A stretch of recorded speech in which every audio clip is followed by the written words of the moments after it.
এমন কোনো ব্যাপার নেই। তো গাইস দেখো, অনেকক্ষণ থেকে ঘুরে ঘুরে অনেক খুঁজে খুঁজে আমরা এখানে এই বৌদির কাছে এসেছি।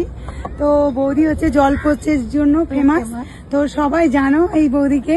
তো আমরা জলপোচ খাবো বলে সবাই কিন্তু রেডি হয়ে গিয়েছি। এই যে দেখো আমাদের সমস্ত team, ঠিক আছে? এবার তোমরাও যদি মোহনাতে আসো তো এই বৌদির কাছে চলে আসো। সবাই এখানে জানতে পারবে টিঙ্কি বৌদি বলো, নাম জানে। নিমকি বৌদি। টিঙ্কি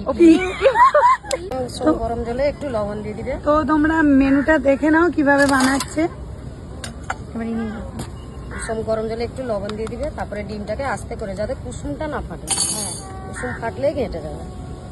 একদম হালকা করে ছাড়বে যাতে কুসুমটা গোটা থাকে। তারপর একদম আঁচটা হালকা করে দিবে। এটা আঁচ যদি তাড়াতাড়ি দিয়ে দাও ওটা পুরো ঘেঁটে যাবে, কারণ ওটা ধীরে ধীরে জল থেকে ছাড়বে। একদম হালকা আঁচে আস্তে আস্তে হলে জল থেকে ছাড়লে গিয়ে তারপরে মাছি দিয়ে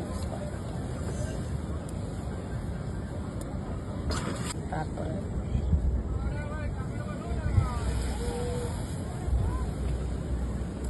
দেখতে পেলে তেল দিয়েছি, বলছি তো। আর শরীরও খারাপ করবে না।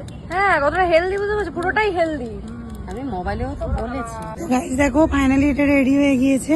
তো আমি টেস্ট করে দেখছি কেমন হয়েছে। ফার্স্ট টাইম খাচ্ছি, ঠিক আছে? আমাকে বলবো